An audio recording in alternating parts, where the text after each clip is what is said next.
நடக்கக்கூடாதது நடந்துருச்சு.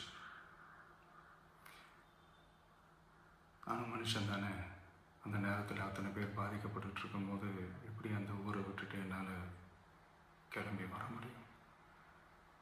நான் திரும்ப அங்கே போகணும்னு இருந்துச்சுன்னா அதை ஒரு காரணம் காட்டி அங்கே வேறு சில பதட்டமான சுச்சுவேஷன்ஸ், வேறு சில அசம்பாவிதங்கள் அந்த மாதிரி எதுவும் நடந்துடக்கூடாதுன்றதுக்காக தான் நான் அவாய்ட் பண்ணேன்.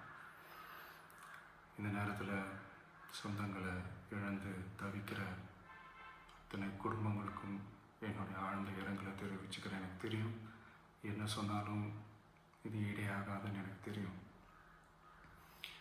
ஹாஸ்பிட்டலில் ட்ரீட் பண்ணிகிட்ருக்கிற எல்லாருமே சீக்கிரமாக க்யூர் ஆகி வரணுன்றதை இந்த நேரத்தில் நான் வேண்டிக்கிறேன். கூடிய சீக்கிரமே உங்கள் எல்லாரையும் நான் சந்திக்கிறேன். இந்த நேரத்தில் எங்களுடைய